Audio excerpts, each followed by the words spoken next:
आप सभी को नमस्कार। लास्ट वीडियो में हमने बात की थी रेट्रोलिस्थेसिस के बारे में। आज इस वीडियो में हम बात करेंगे हमारी रीढ़ की हड्डी के सर्वाइकल पार्ट में यदि स्लिप डिस्क यानी डिस्क से संबंधित कोई समस्या है तो इसके कारण हमारे हाथों में, कंधों में, गर्दन में यानी ये सर्वाइकल पार्ट से संबंधित जो अंग हैं उनमें कौन कौन से लक्षण या समस्याएं आ सकती है। रीढ़ की हड्डी के सर्वाइकल पार्ट में ऐसी जेली नुमा संरचना की 6 डिस्क लगी होती है। C1 और C2 के बीच में कोई डिस्क नहीं होती। इसके नीचे जो थोरैक्सिन पार्ट है इसमें ऐसी 12 लगी होती हैं। इसके नीचे ये लंबर पार्ट है, इसमें ऐसी 5 डिस्क होती हैं। तो कुल मिलाकर हमारी रीढ़ की हड्डी में 23 डिस्क होती है। ये डिस्क कई बार भारी दबाव पड़ता है, जैसे ये 2 वर्टिब्रा है, इनके बीच में डिस्क लगी है तो एकदम प्रेशर पड़ता है तो ये कुशनिंग का काम करती है, हमारी रीढ़ की हड्डी की सुरक्षा करती है। कि मुख्यतः 4 स्टेज होती है। पहली स्टेज ये न्यूक्लियस पल्पोसस है, ये एनुलस रिंग्स है, इसके अंदर छोटा सा टीयर हो जाता है। दूसरी स्टेज में जिसको कहते हैं प्रोट्रूजन में ये आउट वाली जो रिंग्स है बाहर वाली, इन पर दबाव ज़्यादा बढ़ता है और एक छोटा सा बल्ज हो जाता है इसके अंदर, लेकिन इसमें यह न्यूक्लियस पूर्ण रूप से बाहर नहीं निकलता, इसको कहते हैं प्रोट्रूजन। ये डिस्क एक्सट्रूजन, इसमें ये न्यूक्लियस है वह इस रिंग्स को, ये जो एनुलस रिंग्स है इसको तोड़कर बाहर की तरफ निकल जाता है। इसमें कई बार साइटिका नस कंप्रेस होती है, कई बार एक तरफ एक पैर में दर्द होता है, कई बार दोनों पैरों में दर्द होने लगता है। यह डिपेंड करता है कि ये जो डिस्क निकली है इसकी दिशा कौन सी है।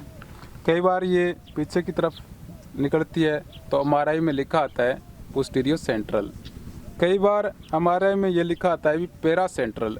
तो पेरा सेंट्रल यानी ये इस तरफ ये बीच में निकलती है तो इसको कहते हैं पेरा सेंट्रल। कई बार लेटरल भी निकलती है। MRI स्कैन की रिपोर्ट पढ़ना थोड़ा मुश्किल है, लेकिन जैसे जैसे आप कोशिश करोगे कड़ियाँ जुड़ती जाएगी तो MRI स्कैन भी आप पढ़ने लग जाओगे। जैसे जैसे ये वर्ड आएंगे मैं भी आपको बताता रहूँगा। एक बार पहले एक वीडियो में मैंने 30-35% जो MRI स्कैन है उस रिपोर्ट को पढ़ना आपको बताया था। आगे एक वीडियो और बना लेंगे जिसमें MRI की फिल्म देखना, MRI थोड़ी डीप जो वर्ड आते हैं उनको पढ़ना भी हम जान जाएंगे।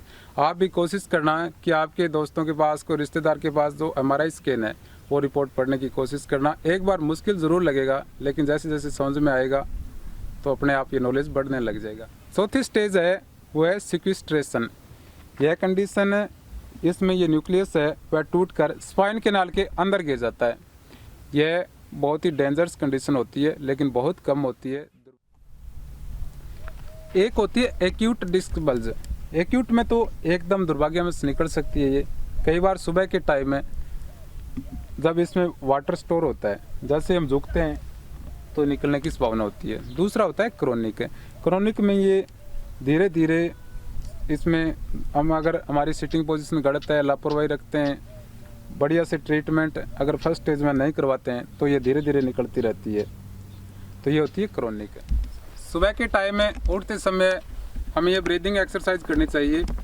इस श्वसन क्रिया से कई रोग तो अपने आप स्वतः ही ठीक हो जाते हैं। 2-4 मिनट उठने से पहले ये, और दूसरी ये सिटिंग पोजीशन है उसका ध्यान रखना चाहिए। इस पोजीशन का जो फेशियल जॉइंट आर्थोपैथी है उनको तो स्पेशल रूप से ध्यान रखना चाहिए। इस पोजीशन के कारण उनको बहुत ज़्यादा बेनिफिट है। और जो उठने, जो फेशियल जॉइंट आर्थोपैथी है उनको जब उठते हैं तो उठते समय ये पेट है वो अंदर की तरफ करके उठना चाहिए। ये छोटी छोटी बातें अगर हम ध्यान में रखें तो हमारी ये समस्याएं अपने आप कंट्रोल होने लगती हैं। यदि सर्वाइकल पार्ट में C4 और C5 के बीच में ये डिस्क के कारण कोई समस्या और नस का कंप्रेस हो रहा है तो उसके कारण यहाँ से फ्लेक्शन करने में समस्या आएगी। यदि कंप्रेशन ज़्यादा है, नस पर दबाव ज़्यादा है तो इसमें सुनपन है, दर्द और ज़्यादा होने लग जाएगा। यदि ये C6 नर्व रूट प्रभावित है तो इसके कारण ये अंगुली और इस अंगूठे में समस्याएं होने लग जाएंगी।